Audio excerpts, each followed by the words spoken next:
Previously, we discussed the basics of citation practices. Namely, we discussed why we cite, what we cite, and what we don't cite.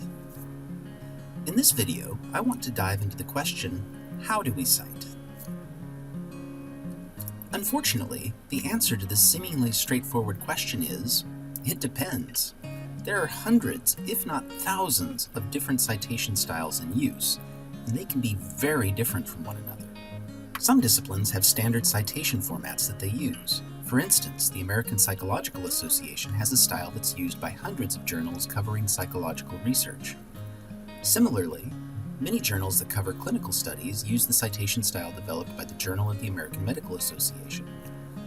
However, each journal is free to use whatever citation style it sees fit.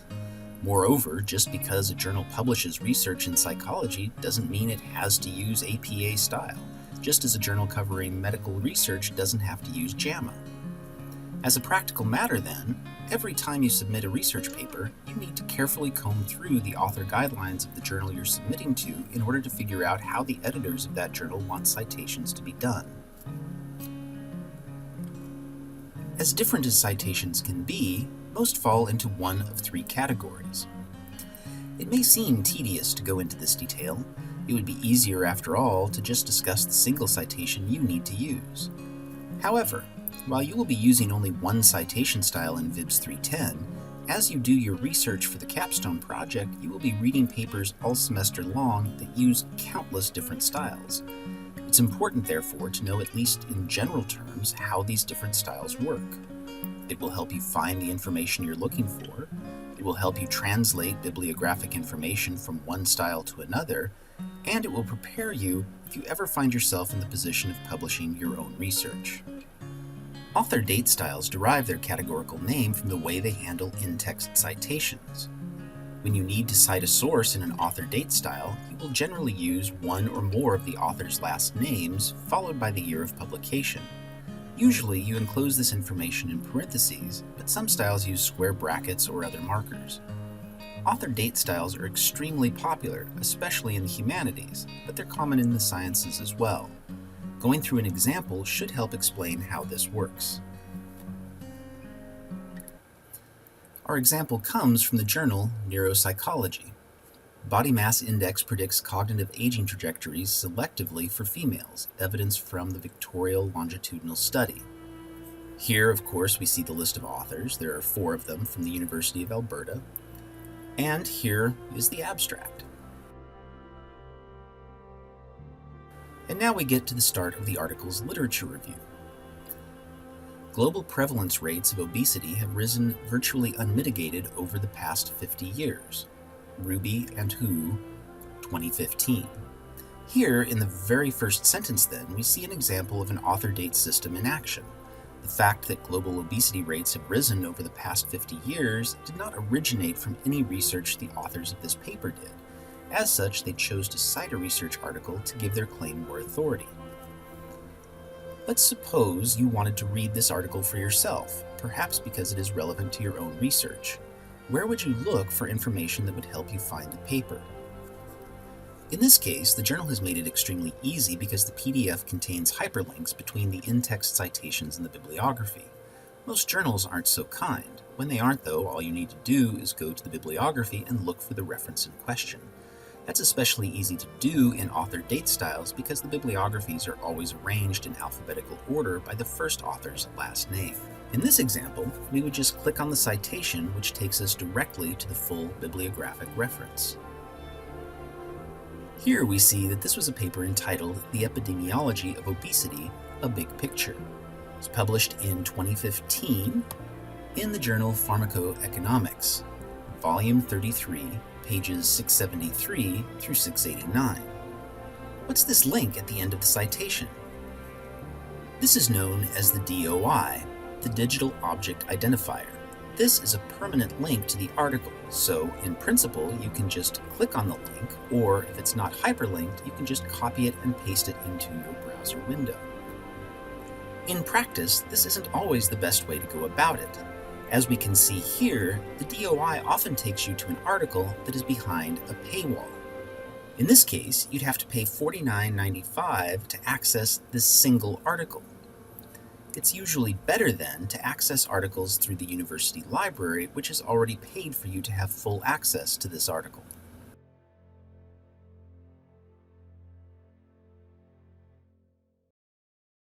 This is the way most people think about citations. In other words, people usually think about using the bibliography to learn more about what the authors talk about in the paper. However, sometimes you want to know how authors are using a paper you're already familiar with. The simplest example would be another scientist in the field wondering if their work was cited in this paper. For the sake of argument, let's say Lutsky, who published this paper in the Journal of Alzheimer's Disease in 2017, wanted to know how the authors of this paper used their work. The simplest thing to do would be to just use the find function and search for their name.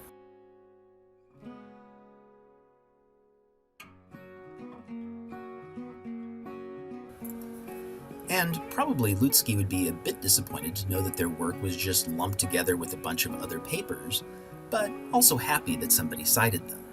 Often, though, you want to know how researchers are using a paper, not for egotistical reasons, but rather because you want to know whether an older study you've come across in another context is still valid or not. For instance, let's say you would come across this study by Maffei and a slew of other authors. Leptin levels in human and rodent. This was published in 1995. If you came across this paper as you were doing your own literature search, it would be a good idea to ask yourself if this research is still on solid ground. One way to do that would be to use a citation database, such as Web of Science, and see how more recent articles are using it. In this case, we can just use the find function to search for Maffei, and we'd find the sentence that references this paper. Second, the hormone leptin is largely synthesized by adipocytes and circulates in the plasma at levels commensurate with body fat. Considine et al., 1996, Maffei et al., 1995. This doesn't tell us much, but it does suggest that researchers in the field still find the information valid. It also tells us that there is at least one other study that gives much the same information, which is encouraging. If, on the other hand, the sentence said something negative about the Maffei paper or called its findings into question, we know that the information is probably no longer trustworthy. Every citation category has its trade-offs. On the positive side, author date styles let you know right away whose work is being cited. This isn't terribly meaningful when you're just learning about a field. However, it's extremely useful to experienced researchers. Also, the bibliography in an author date style is extremely easy to use, and it's relatively easy to find references within the body of the text. On the negative side, author date styles are visually cluttered, especially wherever multiple papers are being cited. That's extremely obnoxious, especially to beginning scholars. However, it's also expensive from a publication perspective. Author date styles take up a lot of extra space and, whether in print or online, more space means more money to produce and store. Okay, that was a lot to take in, so here's a picture of puppies to help you clear your head before we move on. Many styles fall into what's often called the citation order category. This category derives its name because each citation is given a unique number based on its order of appearance within the paper. This becomes the order in which citations are listed in the bibliography as well. The following example should help make this clear. This example comes from the Journal of the American Medical Association, often just called JAMA. Let's dive straight into the literature review. The population of older adults with type 1 diabetes is increasing because of advancements in diabetes care leading to longer life expectancy. Superscript 1. This sentence references information from another paper. Unlike in the author date styles, we have absolutely no idea what source this is just by looking at the in-text citation, which in this style is given as a superscripted number. This is the very first reference used in the paper, so it gets the number 1. If the authors reference it again at some other point in the paper, it will still be referred to by the number 1. Moving on a little bit, in addition to acute changes in mental status, severe hypoglycemia can cause seizures, falls leading to fractures, cognitive impairment, and cardiac arrhythmias resulted in sudden death. The information from this sentence comes from two different sources. Again, we have no idea just by looking at the in-text citations whose papers are being referenced. That's a disadvantage of citation order systems. The trade-off, though, is that in-text citations aren't as visually disruptive. To see whose work is being cited, we need to go to the bibliography at the end of the paper. Just considering these first three references, then, we see that the first reference is to a paper by Seacrest and others, published in 2010 in the journal Diabetes Care. The second reference is to a paper published in JAMA Internal Medicine by Lipska and others. The third reference, by Stahn and others, is also to Diabetes Care, published in 2014. One thing to note right away is that the references are not in alphabetical order: Seacrest, Lipska, Stahn. Rather, they are listed in the order in which they appear in the paper. This is both a blessing and a curse. To see why, let's say you wanted to know if the authors of this study cited a paper by Patton. In an author date style, this would be easy to see because you could just scan through the reference list to find the authors whose names begin with the letter P. Here, we can't do that. We have to scan through all of the references to see if we can find Patton's name or use the find function. We see that Patton's name does appear as the 13th reference. So, what do we need to do to find how the authors are using this paper? Your first instinct might be to use the find function and search for the number 13.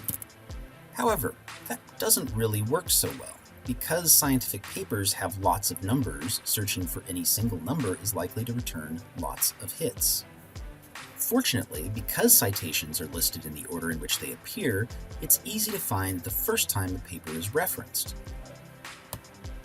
We simply need to scan through the in-text superscripts until we get to 13, or a list of numbers that includes the number 13, as it does here. However, none have included a substantial number of older adults, 7 and 11 through 14. Any references to the paper after that, though, can be difficult to find without reading or at least scanning the entire paper. On the plus side, citations are much less intrusive, making the body of the text much cleaner and greatly reducing production costs. It's also relatively easy to find individual citations within the text once you've found them in the bibliography. On the downside, you have no idea whose work is being referred to without referencing the bibliography. It's also difficult to find individual authors in the bibliography. Perhaps most obnoxiously, though, every time you make an edit to the paper that introduces, deletes, or rearranges citations, you have to renumber every single citation from that point forward in the paper, and you have to reorder the bibliography accordingly. Whew. Congratulations! As a reward for making it through that, here's a picture of some kittens. Finally, we come to the weird world of alphabet number systems. They aren't nearly as common as the other two categories, but they do crop up, so it's worth knowing about them. Basically, they're a hybrid of the other two kinds of systems, as the next example shows.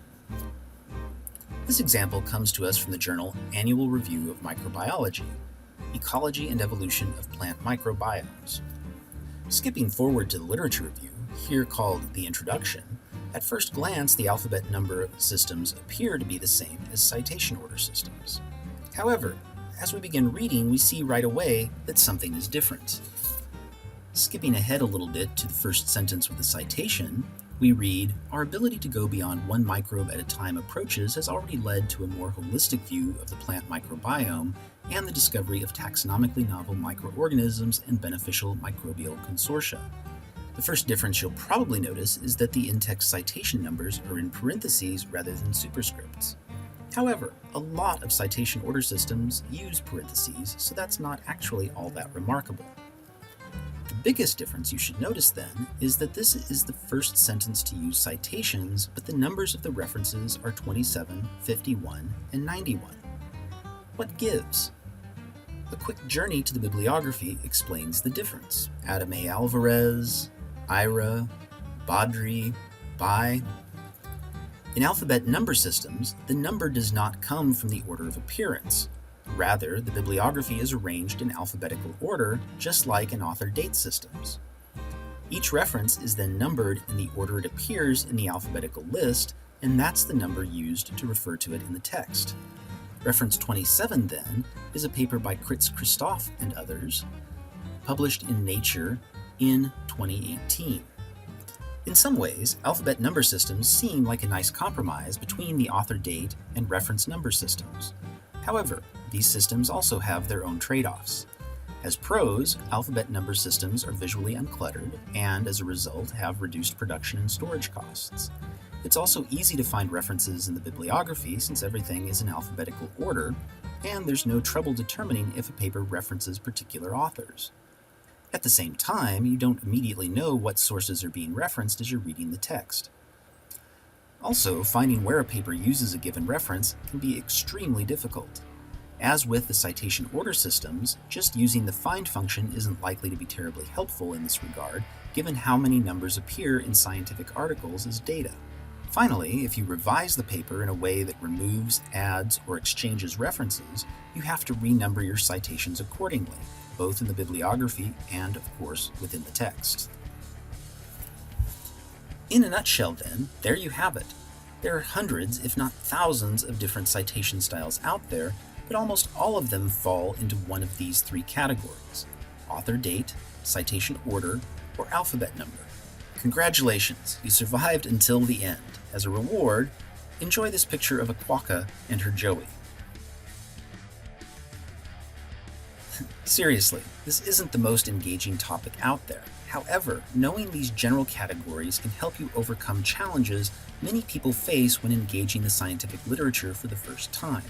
In particular, finding the information you're looking for can be extremely difficult if you don't know how to navigate different citation styles. People also struggle to format citations properly in their own work, in part because the information they need to create each citation comes from journals with very different expectations and conventions from the style they're required to use in their own work. Understanding these different categories, then, is a step to helping you translate between different citation styles.